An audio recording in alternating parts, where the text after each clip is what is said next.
welcome back to the Quality Cup Life podcast. My name is Imani, and here we talk about how to live a better quality of life for young adults, how to make your own decisions, and how to create the life that you want to live instead of letting other people tell you how to live. So, thank you so much for listening, and let's get into the show.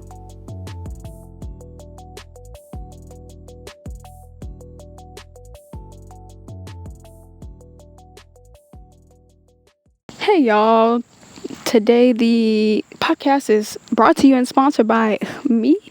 I am the sponsor.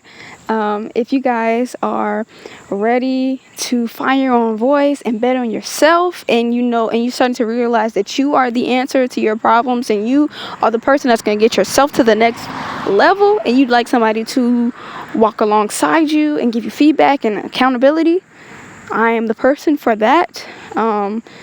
Go to qualitycuplife.com, book a free coaching call. It's completely free. I'd love to just chat with you, and just kind of, chat with me. I would love to see you there.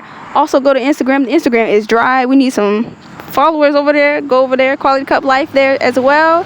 Thank you so much, and let's get into the show. All right, welcome back to the show. So, y'all, I'm a little, I'll say different. And so when I see movies or TV shows or things, I get life lessons and personal development type lessons out of it.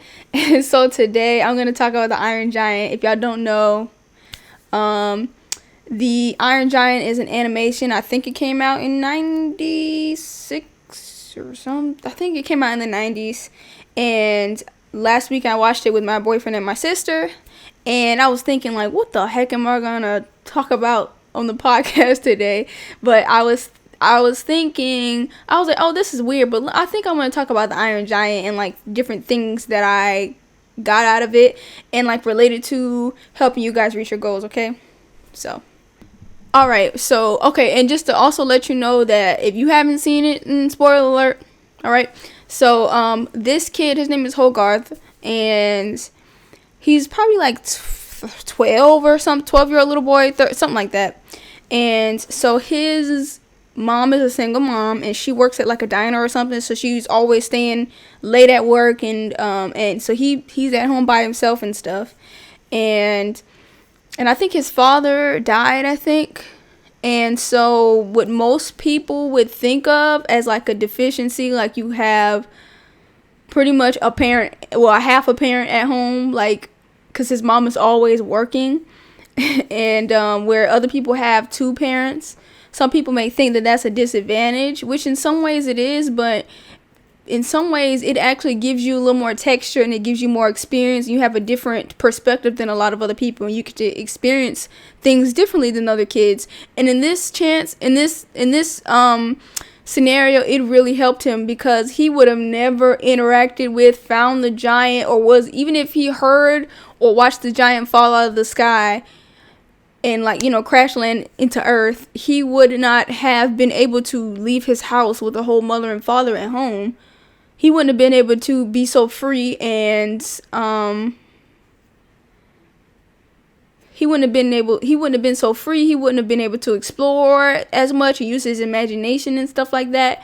And so just don't let nobody tell you, and also don't allow yourself to think that you're at a disadvantage just because you don't have the same circumstances or opportunities as other people.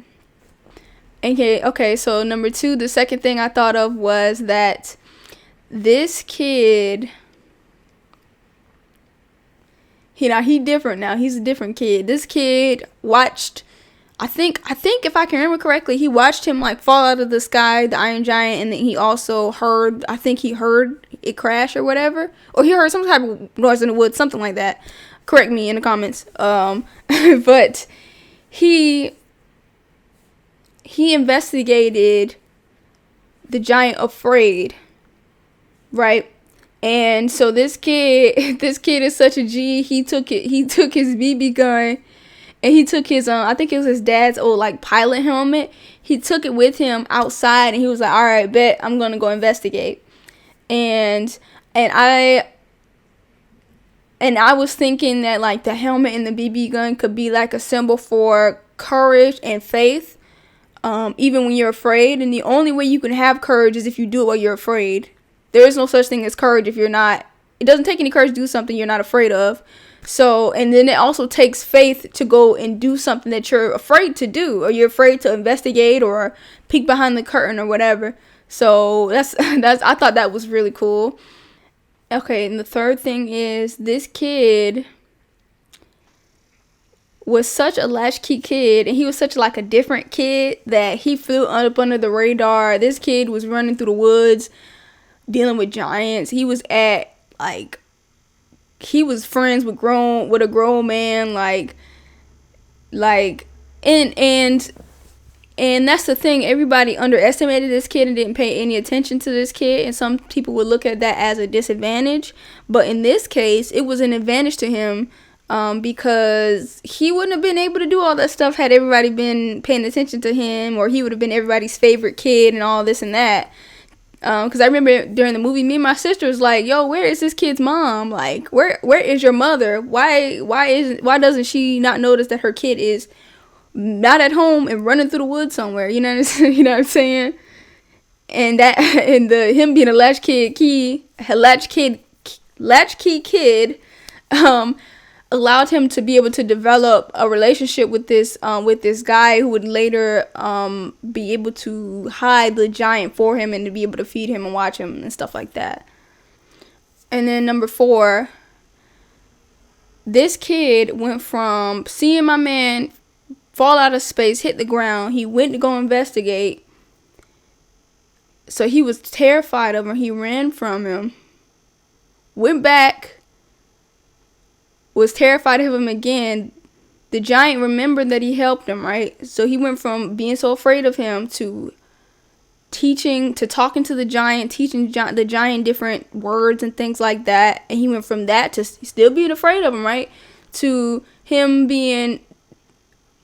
having to develop a relationship with him long enough for the giant to pick him up and like take him different places. And the kid didn't have any say so, really. And then it went from that to the giant doing what the kid told him to do and went the direction the kid wanted him to go. So that's like a process.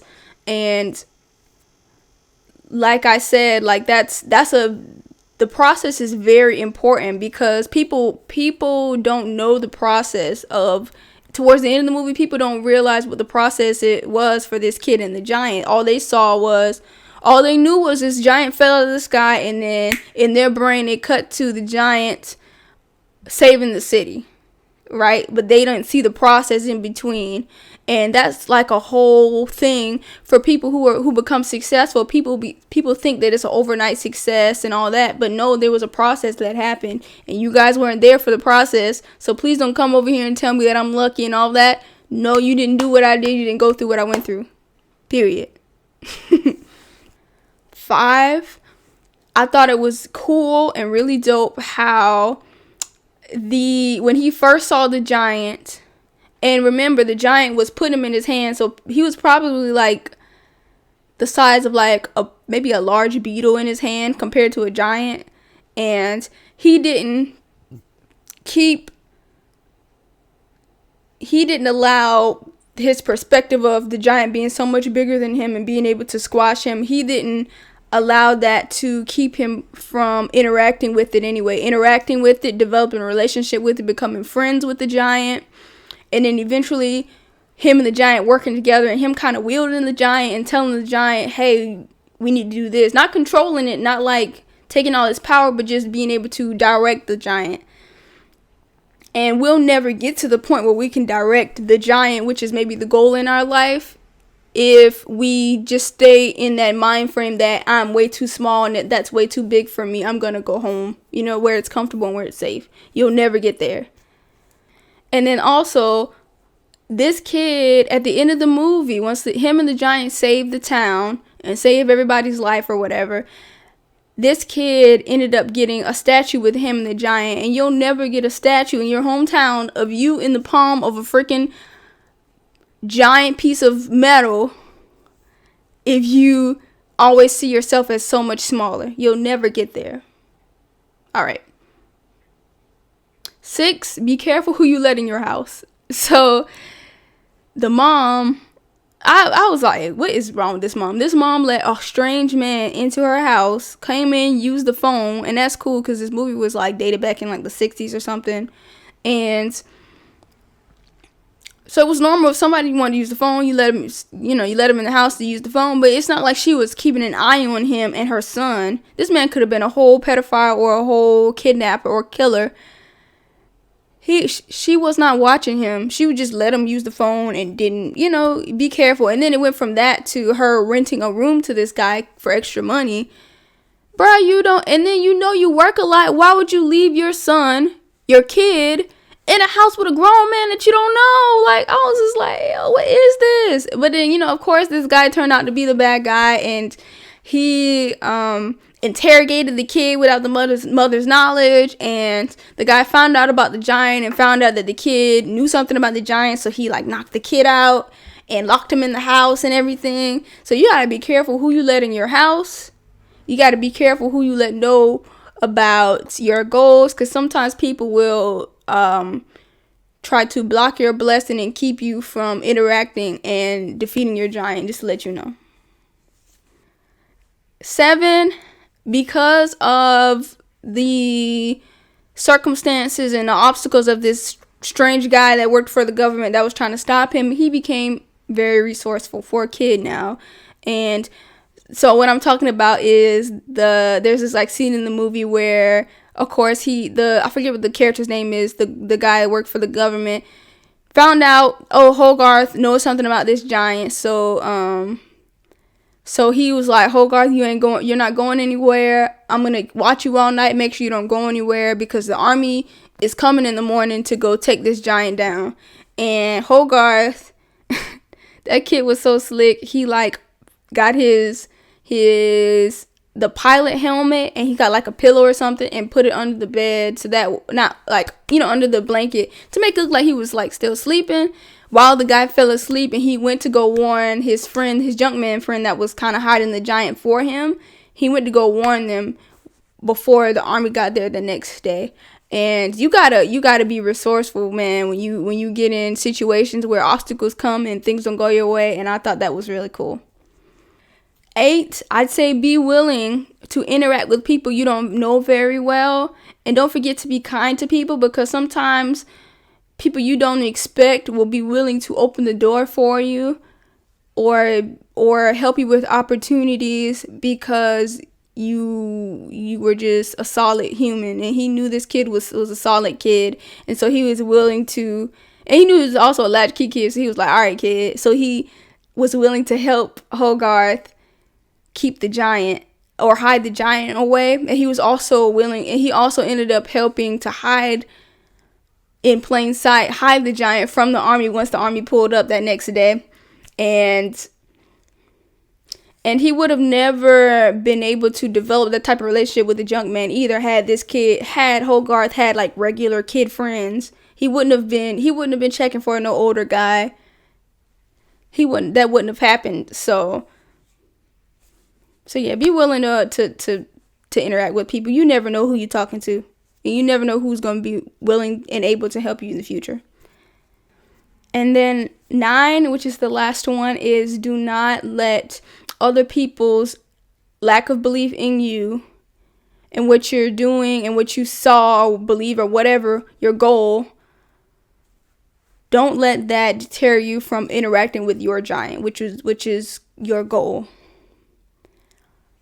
Because nobody paid any attention, like I said earlier, to this kid. Nobody cared what he did, where he went. Nobody, when he was talking to his mom about, I think he talked to his mom about the giant. He was talking to the junk man about the giant at the beginning of the movie. Nobody believed him, but I bet you they believed him when Hogarth pulled up with my man he was in his hand and he was saving the city from being destroyed. I bet you they believed him then.